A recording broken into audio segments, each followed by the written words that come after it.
జగన్మోహన్ రెడ్డి గారు కానీ సమాధానం చెప్పాలా.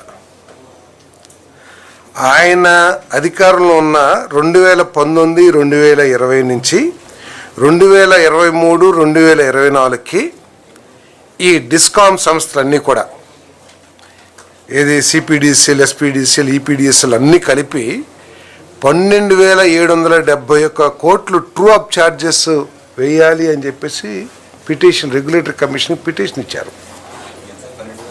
771 కోట్లు 0.96 కోట్లు ట్రూ అప్ ఛార్జెస్ వేయాలని చెప్పేసి ఎలక్ట్రిసిటీ రెగ్యులేటరీ కమిషన్కి అప్లై చేశారు. అది వారి పరిపాలన.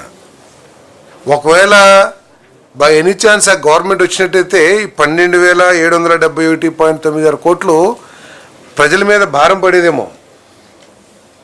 కానీ ఈ ప్రభుత్వం వారు ఫిక్స్ చేసి డిపార్ట్మెంట్సే కరెక్ట్గా క్యాలిక్యులేషన్ చేసి 4,998 కోట్ల రూపాయలు ఏదైతే ట్రూప్ ఛార్జెస్గా 4,498 కోట్ల రూపాయలు ఏదైతే ట్రూప్ ఛార్జెస్ అని చెప్పేసి అప్రూవ్ చేశారో, రెగ్యులేటరీ కమిషన్లో క్యాలిక్యులేషన్ ద్వారా అప్రూవ్ చేశారో, దాన్ని ప్రజల మీద భారం వేయొద్దు, ఆ భారాన్ని ప్రభుత్వమే భరుస్తుంది, మేము 6 నెలల ఇన్స్టాల్మెంట్ పద్ధతిలో మేము ఈ డిస్కామ్స్కి చెల్లిస్తామని చెప్పేసి ట్రూ అప్ అనే వర్డ్ వైఎస్ఆర్ కాంగ్రెస్ ప్రభుత్వంలో వస్తే ట్రూ డౌన్ అంటే తగ్గించే కార్యక్రమాన్ని ఈ కూటమి ప్రభుత్వం చంద్రబాబు నాయుడు గారి నాయకత్వంలో చేస్తుందని చెప్పేసి ఈ సందర్భంగా నేను తెలియజేస్తా ఉన్నాను. నేను ఈరోజు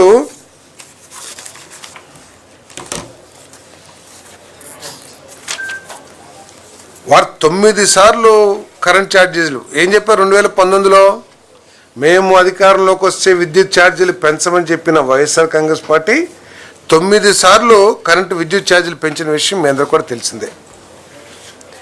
ఈరోజు విద్యుత్ ఛార్జీలు పెంచడమే కాకుండా 1,20,000 కోట్ల రూపాయల అప్పుని ఈ ఎనర్జీ సెక్టర్, ఈ ఆంధ్రప్రదేశ్ విద్యుత్ రంగానికి అప్పులు మిగిల్చి వెళ్ళిపోయింది. ఈ అప్పులు తీర్చుకుంటూ మేము ఈ 18 నెలల కాలంలో 39 పైసల్ని మార్చి కల్లా 39 పైసల్ని తగ్గించే కార్యక్రమం చేస్తున్నామని చెప్పేసి మనం చేస్తాను నేను.